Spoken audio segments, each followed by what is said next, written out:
Well, hello. My name is Jennifer Biebergau. I am the Associate Dean in the Center for Teaching and Learning here at Florida Atlantic University. So you have made it. We are on the third and final workshop in our Civic Literacy Exam Preparation series. So today is a little bit different than the other workshops in that you already know the content, and now we're going to practice and test you on it. So the first part of this workshop, when taken in person, is to take a practice test. So we're going to go through a little bit of information, and then I will give you time where you will then pause the video while you take the practice test, and then we will go over the responses and help you feel confident in the material. So again, here's the agenda. We will have you take the individual practice test and answer some discussion questions. We'll discuss the results of the practice test and questions, and then I will refer you to some Quizlets and Kahoot and other ways that you can practice to be best prepared. So just as a reminder, the state of Florida passed a civic literacy requirement for all students who are planning to graduate with either an associate's or a bachelor's degree from any Florida state college or university. So this is required of you even if you weren't at FAU at any of the public universities and colleges in the state of Florida. It is a graduation requirement, so you just need to complete it prior to graduation, and it's a check mark. They do not give you a grade in it if you take the civic literacy test. So there are several ways that this requirement can be met. As we have discussed in previous workshops, there are courses that you can take, and if you have taken or plan to take the POS 2041 Government of the U.S.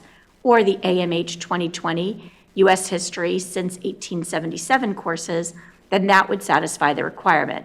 However, you need to be careful when and where you took that course to make sure it is satisfied. However, it will be satisfied from any institution that you take that class at after fall 2018 in the state of Florida. You can also pass certain exams. So if in high school you took the AP U.S. History or the AP Government and scored the appropriate score, that would meet it. And there is a college level exam for proficiency, otherwise known as CLEP. Costs about $100 to take the CLEP test. And unlike the civic literacy test, if you pass that test, you do get college credit for that. So, oh cool, we can zoom in. So just a little bit of information about the civic literacy test. A reminder, it is 100 multiple choice questions. So even if you're not certain of an answer, hopefully you can narrow it down and take your best educated guess. It is free to take on campus at Florida Atlantic University through our testing and evaluation office. It's offered typically Monday through Friday at either 9 or 10 a.m., 12 p.m., and 2 p.m. They do give you 2 hours to take the test, 120 minutes. However, most students tend to complete it in far less than the 2 hours allocated, and you are able to leave as soon as you complete the test. Once you submit the test, you will get your results immediately. With the 100 questions, you only need to get 60 of them correct to get that 60%, and the score does not show up on your transcripts or anything, so passing with a 60 is just as wonderful as passing with a 95. At the end of the workshop, I will go over some information about how to sign up for the test. But what I'm going to have you do now is pause the video and download the practice test. There are 48 questions currently on that practice test, and give them your best guess. And when we come back, we will go over those questions. There is also a second, at the end of those questions, a second part, which are open-ended questions. I labeled them discussion items. While the test does not have any fill-in-the-blank or open-ended questions, this is an opportunity for you to make sure you truly understand the content, and we will see how you did. So go ahead and pause the video right now and take the practice test, answer the discussion questions, and then come back. Good luck.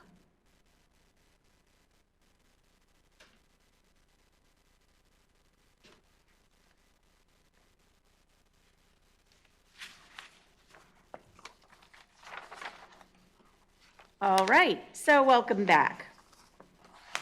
So we are going to go over the practice questions.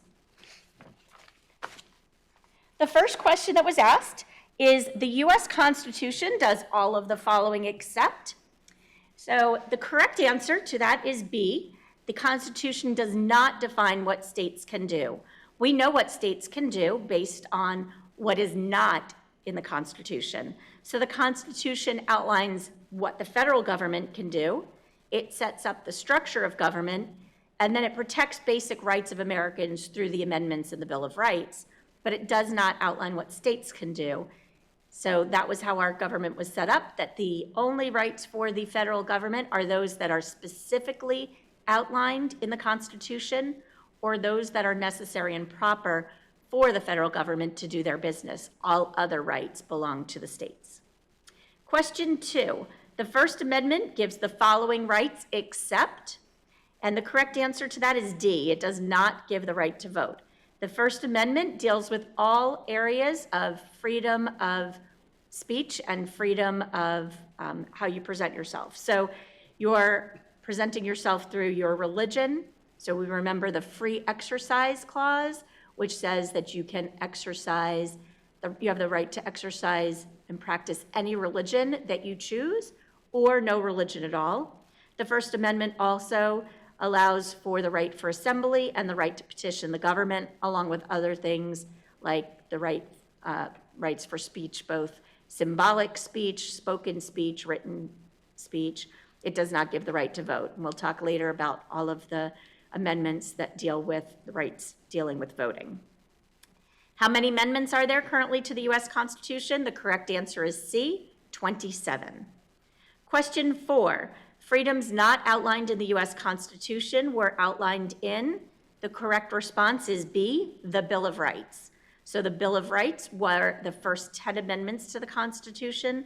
When the Constitution was written, the founding fathers realized that it was really setting up more the structure of government and what government can do, and it did not do enough to protect the rights of the citizens and those living in the United States. So the Bill of Rights was added in 1791, 4 years after the Constitution was written. Question 5, which of the following are rights in the Declaration of Independence? The correct answer is B. The Declaration of Independence gives the rights for life, liberty, and the pursuit of happiness. Question 6, the idea of self-government is in the first 3 words of the Constitution. What are these words?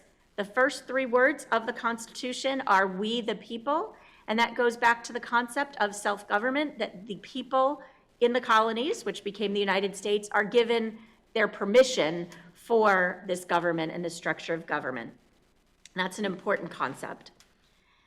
Question 7, what is the economic system in the United States? The correct answer is B. We are a capitalist economy here in the U.S. Question 8, the rule of law states, and the correct answer to that is A, no one is above the law. Hopefully we remember that because of the U.S. versus Nixon case, where it was demonstrated by the Supreme Court that even the President of the United States has to abide by the laws. Question 9, the proper order of succession if the President is no longer able to serve is C, the Vice President, then the Speaker of the House. Currently, the Vice President of the United States is Mike Pence, and followed by the Speaker of the House, which would be Nancy Pelosi. Question 10, who makes federal laws? The correct answer is the legislative branch. So remember, Congress creates, the legislative branch makes the laws, and then the executive branch enforces those laws. Question 11, we elect a U.S. Senator for how many years?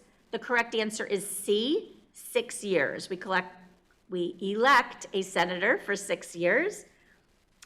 2 years is how long we elect a House of Representatives. And remember, we discussed in the workshops that the reasoning behind that is that the members of the House of Representatives are closer to the representation directly of their constituents. So remember, in the state of Florida, we only have 2 senators, and those senators are supposed to represent the whole of the state. However, because there are only 2, and our state is very divided in terms of Democrat and Republican, in certain years, both senators may be from a certain party that half of the residents don't necessarily agree with. So currently, our 2 senators for Florida are both Republican, but about 50% of Florida is Democratic. So this is going to certainly show that the senators may not always be representing the whole of the needs and interests of our state. However, in the Congress, in the House of Representatives, the representatives are more local. In fact, in Palm Beach County, which is more heavily Democrat, the majority of the representatives currently are Democrat. So they are more likely going to represent our folks here locally. And the reason that they are only elected for 2 years is they know they really have to be focused on the needs and the issues of their local communities, because those folks are going to be hopefully reelecting them again in 2 years. But the senators are for 6 years because there's a lot of work to be done and a lot of things to be learned, and it takes time for them to make a difference. And we remember for president, it is a 4-year term and there is a maximum of 2 terms. Moving on to question 12, there are how many voting members in the U.S. House of Representatives? The correct answer is C, 435. Question 13, who is the Commander-in-Chief of the military? The correct answer is A, the President of the United States. However, as part of the checks and balances, the Commander-in-Chief, or the President, is not able to declare war. So they are not able to use that military fully without a checks and balance in place. Question 14, who is the current Chief Justice of the U.S. Supreme Court? The correct answer is A, John Roberts, Jr. Question 15, which of the following is not a power of the states? The correct answer is D, to print money. So the state's powers, there are about 6 powers that we discussed in our workshops. They provide all of the local type things, such as education, safety and security, so police, fire, also licensures, so they can determine things like driver's license requirements. And that's why in Florida, 16-year-olds can get a driver's license. However, in the state of New York, you have to be 17. Same with marriage licenses. There are different requirements by state. And approving zoning and land use is the final thing we talked about as a state power. Printing money is a federal power. We would not want to have currency different across each of the 50 states. Question 16, all of the following are powers of the federal government except B, to approve zoning and land use, as we just discussed. It is up to the individual states to determine how land within their state will be used, what will be zoned as commercial land, residential land, agricultural land, and so on. Question 17, each of the following amendments to the U.S. Constitution would deal with who can vote except. The correct answer to that is A, the 13th Amendment. Remember, the 13th Amendment abolished slavery. And while it did lead to the 15th Amendment, which gave the right to vote for Black and African American citizens, it did not directly address who can vote. So the 15th Amendment addressed voting by race, the 19th Amendment allowed women the right to vote, and the 26th Amendment lowered the voting age to 18. Question 18, the principle of American government that establishes concurrent state and national governments is known as C, federalism. So remember, in our original Constitution, known as the Articles of Confederation, there was a very weak federal government, and it just didn't work. So there were a lot of folks the anti-federalists, who did not want a new constitution that had a strong federal government. They were afraid we would get into too strong of a national ruling like they had in Europe. So the concept of federalism shows that balance where there are powers that are shared and some powers that belong to the federal and some to the state government. Question 19, the Fifth Amendment protects citizens from all of the following except. The correct answer is B, being tried for a capital crime. If someone is accused of committing a capital crime, they certainly can be tried for that. The Fifth Amendment does protect against the other 3 choices offered. So the Fifth Amendment protects citizens and folks in the United States from being tried twice from the same crime, which is known as double jeopardy. It also protects them from self-incrimination, where they do not have to serve as a witness against themselves. Remember, that's why we said people will say they are pleading the Fifth. That means that they are using the Fifth Amendment right to not have to serve as a witness against themselves or incriminate themselves. And finally, the Fifth Amendment does provide for due process of the law to make sure there is fairness and equity for everyone. Question 20, which of the following are rights for anyone living in the U.S. regardless of citizenship? The correct answer is D, to petition the government. So you must be a U.S. citizen to vote in a federal election. You must be a U.S. citizen to serve on a federal jury or to run for federal office. However, the First Amendment does give the right to petition the government, and if we remember, the amendments are for all people in the United States regardless of citizenship. Question 21, what steps are taken to ratify an amendment? Remember, we talked about this. There are only 27 amendments to our Constitution in over 230 years. So it is not easy to get an amendment, and it should not be easy because we are changing the supreme law of the land. So it is a challenge. The correct answer is A. It must be proposed by 2/3 of both houses of Congress or by 2/3 of the states for a special election, and then ratified by 3/4 of the states. Question 22, all of the following are ways Americans can participate in their democracy except, the correct answer is D, volunteer to help the needy in your community. You still should volunteer to help the needy in your community. It is a good thing to do. However, it is not necessarily participating in democracy. You participate in democracy by having your political voice heard. So joining a political party, voting, giving an elected official opinion on an issue through email or lobbying or writing an article in the public newspaper or running for office yourself. Question 23, the colonists fought the British for all of the following reasons except, the correct answer was land ownership disputes. The colonists did fight the British and declare independence because of taxation without representation, quartering of soldiers in their homes, and because they wanted self-government. They did not want a government that was thousands of miles away, that they weren't represented in. Question 24, all of the following were original colonies except, the correct answer is D, Vermont. Remember, there was only one colony that began with the letter V, and that was Virginia. Question 25, the Federalist Papers were written by the following authors except, the correct answer is A, Thomas Jefferson. Thomas Jefferson did write the Declaration of Independence. He also served as our third president of the United States. He did a lot of good things, but he did not write the Federalist Papers.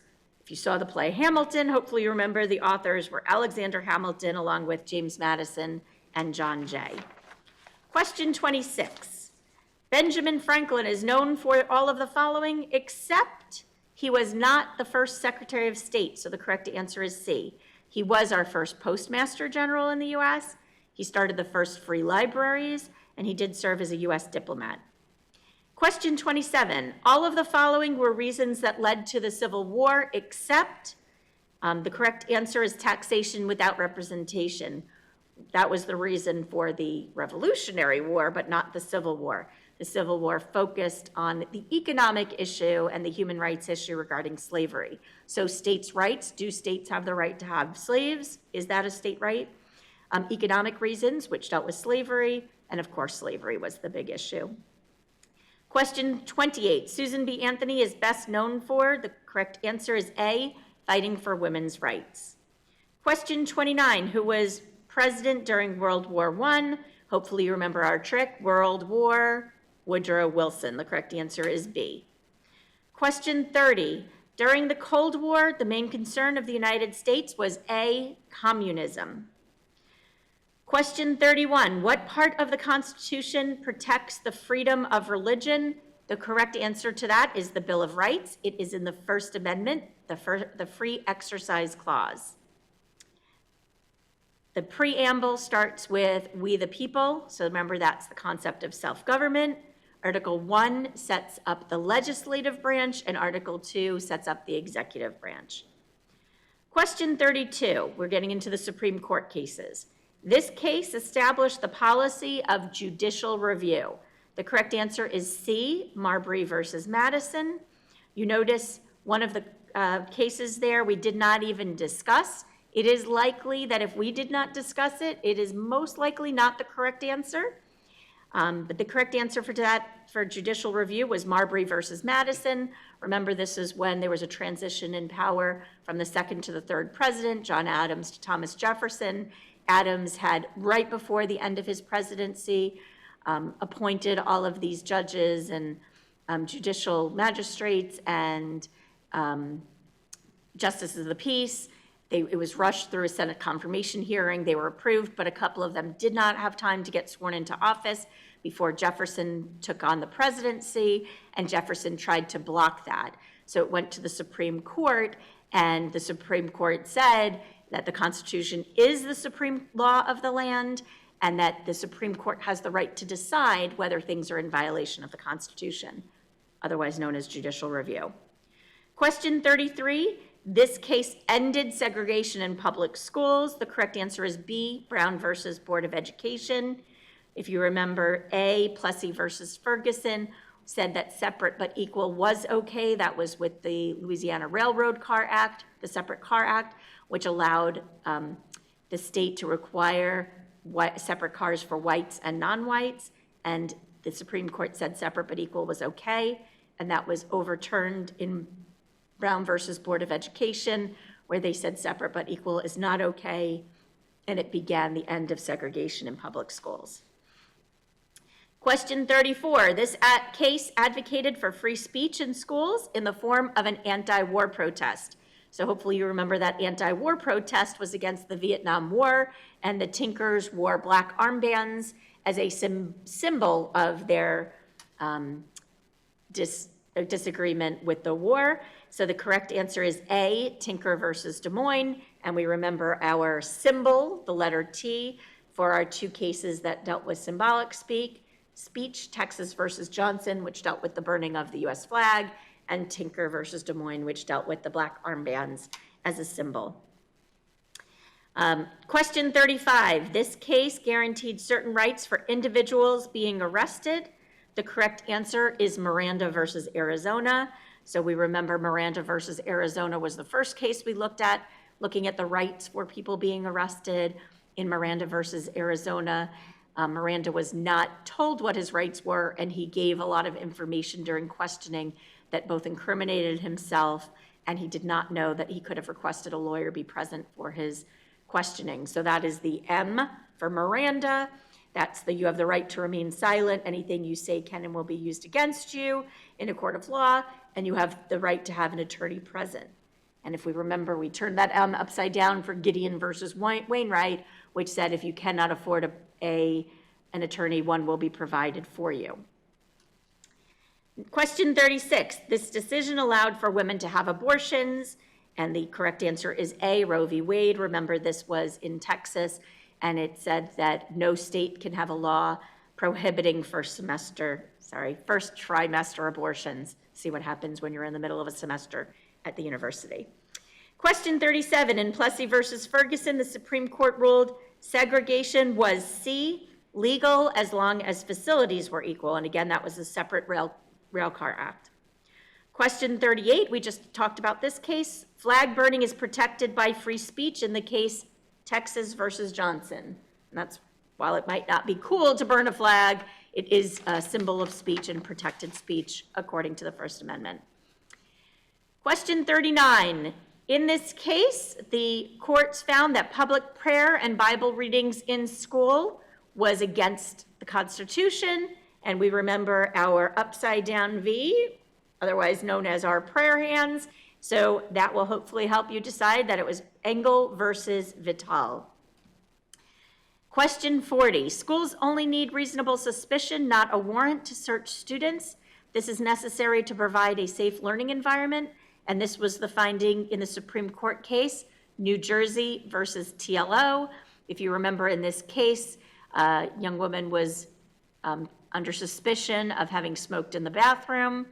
The school administration asked to search her belongings, and she refused, citing they didn't have a warrant. And the Supreme Court ruled that in a school setting, especially dealing with minors, that the school administration does not have to have the same probable cause that they would out in the community. Question 41. In this case, the court ruled the policy of an institution using quotas or a predetermined number as part of affirmative action is unconstitutional. Institutions are not allowed to use race or gender quotas for either hiring or acceptance and admission policies. And that was the case Regents of the University of California versus Bakke.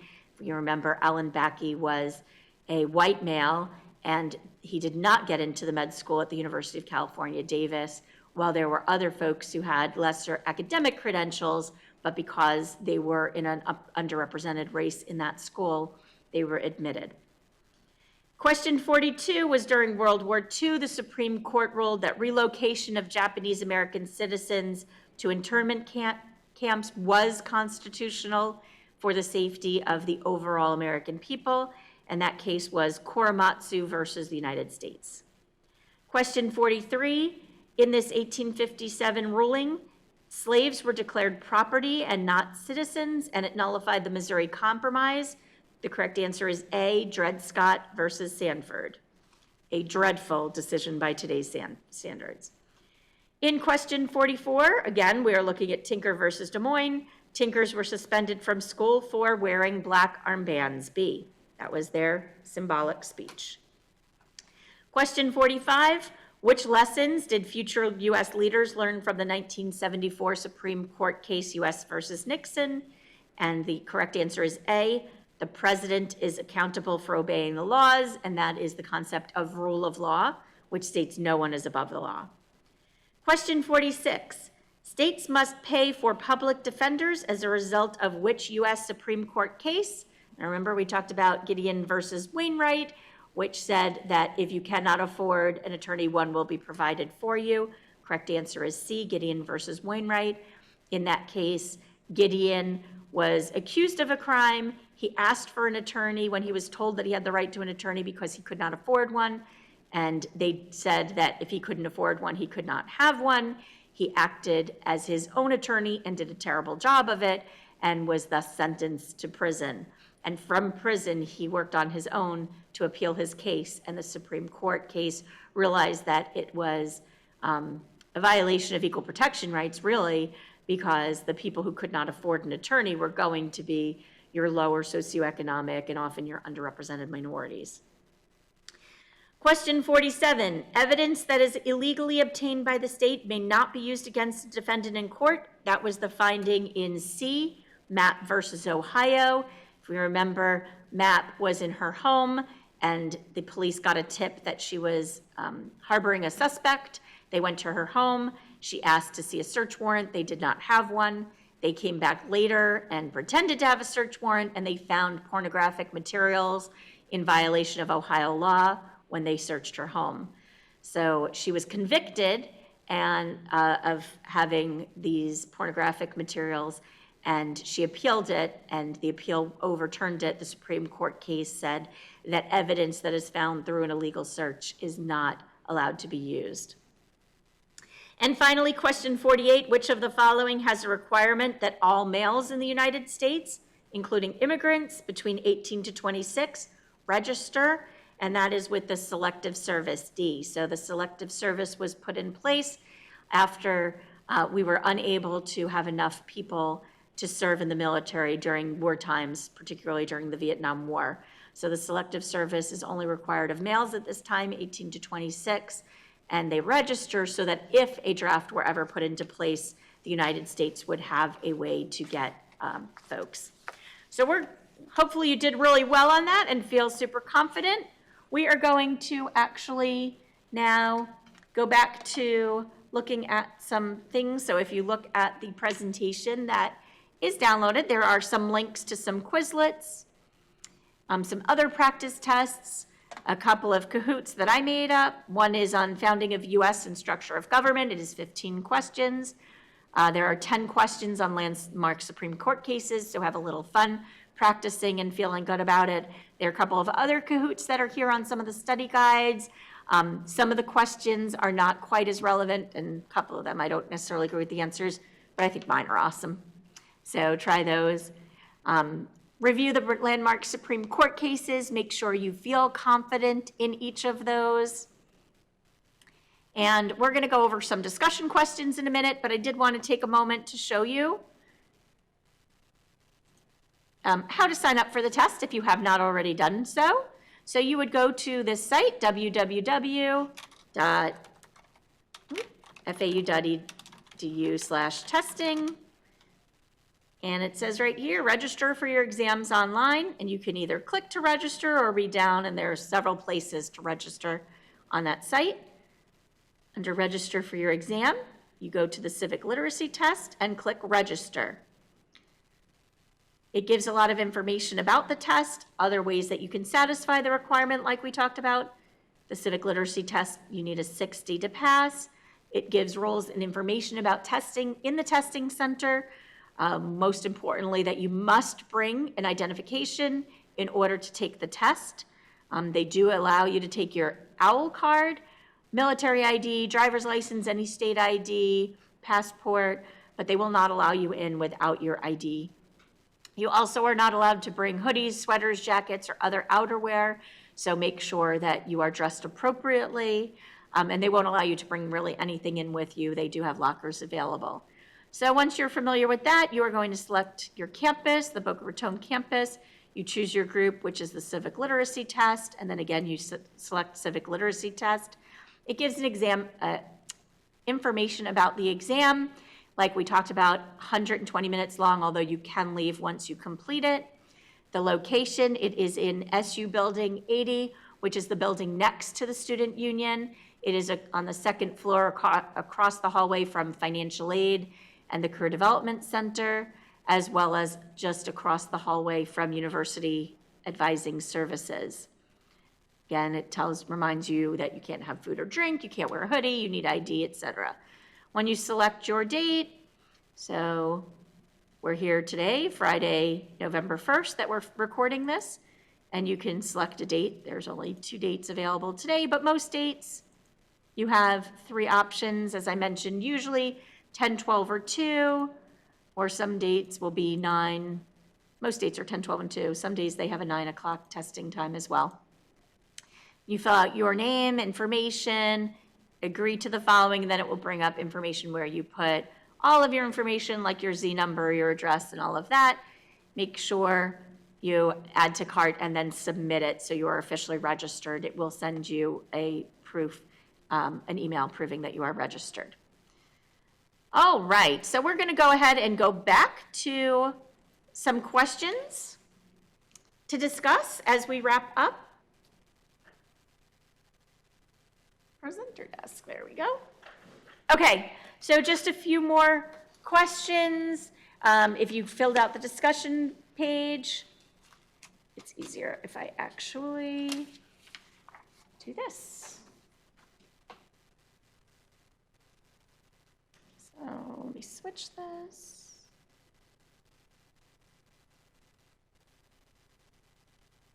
To the dot cam, so you can look along with me. All right, so some discussion questions. First question, why does the Constitution require bills to be introduced in the House of Representatives instead of into the Senate? And remember, the House of Representatives is more representative of the people, and hopefully that will limit the number of bills that are moving forward that aren't really coming from the voice of the people. Why does the Constitution require bills be passed by one branch and signed by another? And that's just an example of checks and balances. So the branch that writes the bills and passes the bill is the legislative branch, and then the executive branch, as a checks and balance, has the right to either sign or veto that bill. Why does the Constitution require one branch nominate a Supreme Court justice and a second branch confirm it? Same reason, checks and balances. So the president is able to nominate a Supreme Court justice when there is a vacancy, and remember, the Supreme Court justice is appointed for life or until they are no longer able to serve. And then they go through a Senate confirmation hearing. So the legislative branch has to approve that nomination. And that is true of most federal appointments that the president makes. How many senators are from each state? How long is their term and why? We just spoke about this. There are 2 senators from each state. We have 50 states currently, so there are 100 members of the U.S. Senate. Their term is 6 years, and that is so that they can get the work done, learn the ropes, and be able to move things forward on behalf of the state they're representing and the U.S. How many Congress members are from each state? How long is their term and why? So while we have 435 voting members in Congress, the number from each state is varied. So if we remember when the colonies were establishing the Constitution, there was controversy over how they are represented. So the colonies that had a smaller population wanted equal representation. They didn't think it was fair that they would get fewer representatives speaking their voices than some of the larger population colonies or states. So that is why the Senate was formed. But the larger population states said, well, that's not fair. We have 3, 4, 5 times as many people as they do in these small colonies, so we want to have a greater voice. So that is why the House of Representatives, and I should have called that House of Representatives on the question, that's why the House of Representatives has a varied population. If we remember, each year during every 10 years, there is a U.S. Census. So 2020 will be a U.S. Census, and that redetermines how many folks will be from each state. There will always be a constant overall number of 435, but depending on any changes in population from state to state, some states might lose a representative or 2, and others might gain if their population increased significantly. And their term is 2 years, and again, that is so that they stay accountable to the people that they know that they're going to have to go up for re-election very shortly. And if they're not representing the people, then in 2 years we can get new people who are better representing our interests.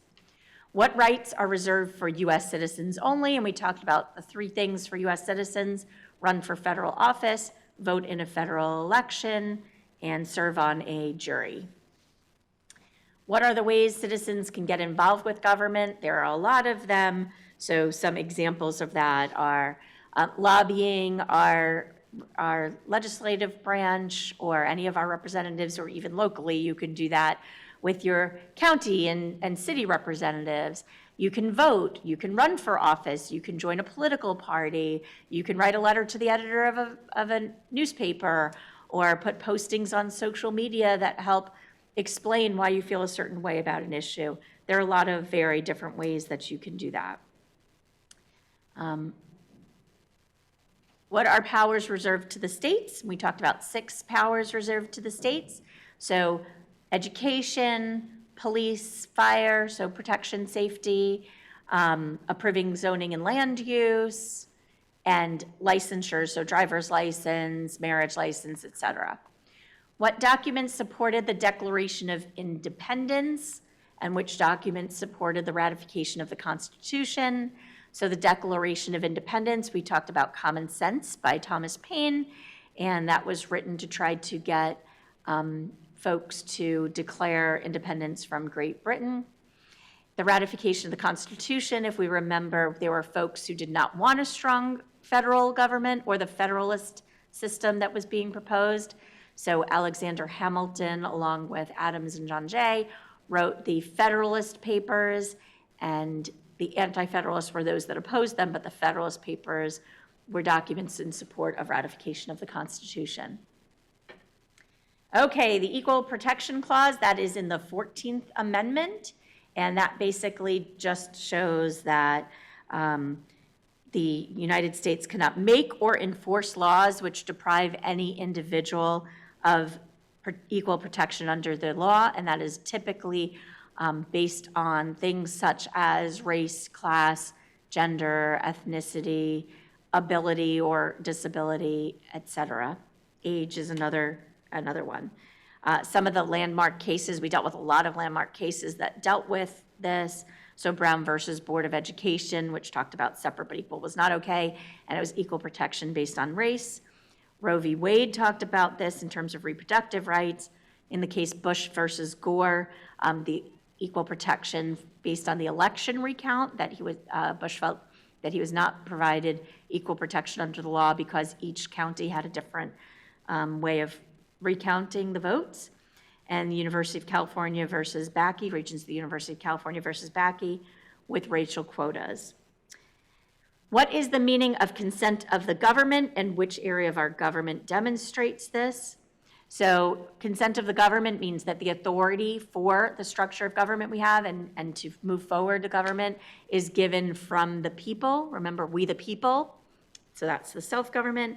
An example of the government of this is the House of Representatives, where we are electing really locally. Eminent domain, so we remember this from hopefully the Fifth Amendment. Eminent domain states that it set up the rights for the government to take private property for public use, and it only allows this if there is just compensation. And we talked about examples of when that might happen. So perhaps when they were building the railroad system or a highway system or a water and irrigation system, and they need the land that's on that certain property, but they cannot take that without providing just compensation. You can see my nails on here. It was Halloween when this was recorded. What is the necessary and proper clause? So this states that Congress has the right to do anything, even if it is not specified explicitly in the Constitution, that is necessary and proper in order for them to carry out the rights and responsibilities that are outlined in the Constitution. It is also known as the elastic clause. So we talked about thinking of an elastic band. It gives that elasticity, that flexibility in terms of being able to conduct the business that they have to do. Next, we have the supremacy clause. So supremacy clause states that the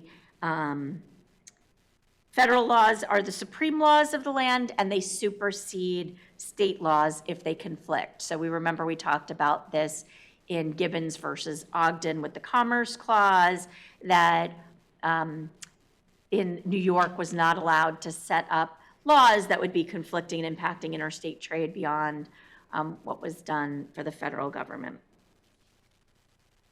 The last question on here, what is the free exercise clause? Sorry, my list that I have in front of me is different. The free exercise clause refers to the exercise of the right to practice any religion or none at all, and it is in the First Amendment. All right, we're close, folks. We're getting there. What is the rule of law? So hopefully you remember the rule of law, which was in the case U.S. versus Nixon, says that no one is above the law. The Constitution is the supreme law of the land. It is rules that apply to all individuals in the United States. What is federalism? Federalism is that concept that there is shared power, within the government between federal and state. What is one shared power that is under our federalist government? And that is the power for taxation. So remember, we can be taxed both by the federal government, state government, city, county, all of that. They all tax us. So this isn't a very well-worded question, but just trying to get to the concept. So just what do you know about the Declaration of Independence? Why? When was it signed? What's in the first two paragraphs? And what language do you know from it? So remember, the Declaration of Independence was us declaring our independence from British rule. It was right after the start of the Revolutionary War, signed on the 4th of July, hopefully you remember Independence Day, in 1776. And we declared our independence because we did not like being taxed without representation. We wanted self-government. We didn't like having soldiers quartered in our houses. So we remember some of the language from this. The first two paragraphs are called the preamble, and we know these truths to be self-evident, that all men are created equal, and there are certain unalienable rights endowed by our Creator, and the rights to life, liberty, and the pursuit of happiness. So we talked about how this language shows that everyone is born with these rights and everyone has them, unlike in other countries where there was more of a caste system, that these rights are across the board for all people. So same questions about the Constitution. So why? So if we remember, we had the Articles of Confederation. We won our independence from Great Britain, and now we had to establish a structure of government.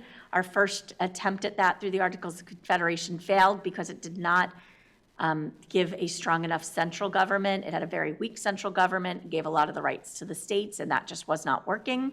So we wanted to find a better balance. This was signed in 1789. It is considered the supreme law of the land. So when it was first written, it was a bunch of information about our government, and it was the Marbury versus Madison that showed that, yes, this is the supreme law of the land, and we need to follow what's in it. What does it contain? We've got the preamble with the We the People, which sets up the concept of self-government. Then it has the articles, 7 articles, which describe the structure of government, the functions of each government, what the federal government can do. Remember, if it's not in there, then it's implied that it's a state power. What language do we know from it? We, the people of the United States, in order to form a more perfect union. That's what I remember from it. And we've already spoken, excuse me, about the Articles of Confederation. It was our original Constitution ratified in 1781. By 1789, it was scrapped, and we had the regular Constitution. Okay, and we're going to wrap up with some legal cases here. There we go. Okay, so which cases reinforce the power of the courts and judicial review? So this was Marbury versus Madison. So this was the case where Jefferson was becoming the 3rd president and did not want to abide by some of the things that John Adams had put into place. And the Supreme Court not only ruled that Jefferson had to do it, but that they have the right to make those decisions. Which case protected federal government rights without interference by a state, which is the Implied Powers? This was in McCulloch versus Maryland. So if we remember, in this case, right after, like a couple of years after the Constitution was ratified, they were establishing banks. So Maryland was trying to figure out how they were going to function as a state, and they started, in order to create a sustainable government in the state of Maryland, they started taxing businesses. So the United States set up a U.S. bank in Maryland, and Maryland went and tried to collect taxes from them.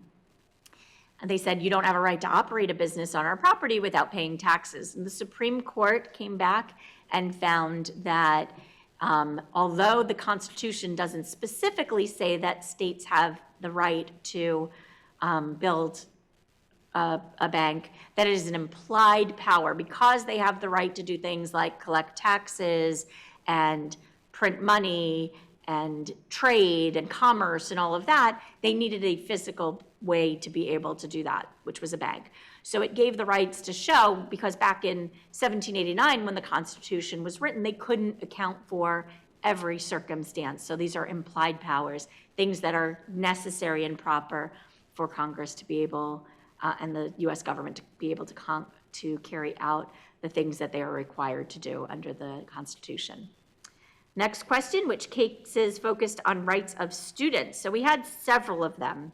So in 2 of those cases, it dealt with religious-based things. So we remember our V, our little trick. So Engel versus Vital, which said that students do not have to participate in non-denominational prayer in school. And in fact, that's a violation of the Constitution by having a non-denominational prayer in school. And then in West Virginia, State Board of Education versus Barnett, which was the case with the Barnetts were Jehovah's Witnesses, and they did not want to have to salute the flag and recite the Pledge of Allegiance at school. So those were 2 that dealt with the rights of students. We also have the symbolic speech, Tinker versus Des Moines, where they were allowed to wear black armbands as a symbol of protest. And then we had a couple of cases where the rights in the schools were limited for students more than we hear in any other way. Typically, the Supreme Court's err on the rights of the individual, but in these 2 cases, Hazelwood versus Kohlmeyer, which dealt with Hazelwood High School principal who wanted to limit some of the publication speech that the students had written in their student publication. And the courts found that, yes, the administration does have the right, if what's being printed is in violation of the values of the school or is not appropriate to be written in, to protect the minors there. And then in New Jersey versus TLO, which limited the right for students' protection against search and seizure. So gave the administration the rights to search students' school lockers and school belongings. Which case focused on rights of equal protection. There we go. Equal protection, so that was Plessy versus Ferguson, which said they didn't have, that they were being protected, separate but equal was okay. Brown versus Board of Education, which overturned that and said separate but equal is not okay. Regents of University of California versus Bakke dealt with equal protection, that the white student didn't feel his rights were being met based on his race. And then Roe versus Wade. Which cases focused on First Amendment rights? We had 6 cases. So if you remember, Citizens United versus the Federal Election Commission, where Hillary Rodham Clinton did not want to have the video shown. And she said, one, that it couldn't be shown that close to the Democratic National Convention. And second, that the way that the video was funded was in violation of her rights or was inappropriate. And the court found that they were allowed to show the video, that it was First Amendment right to show that, and that the video, how individuals or companies or unions decide to use their money is considered protected speech. Also, the 2 religious cases, so Engel versus Vitale and West Virginia Board of Education versus Burnett, Hazelwood versus Kohlmeyer, which we also just spoke about with the school newspaper or publication, and then the 2 symbolic speech, so Texas versus Johnson with the flag burning and Tinker versus Des Moines. Second Amendment, we only had 1 case dealing with Second Amendment, 2 letters, DC versus Heller. So remember, Heller wanted to have a gun in his home, and they had a law in DC at the time that you were only allowed to have a rifle or shotgun, and that it had to be disassembled and the ammunition couldn't be there.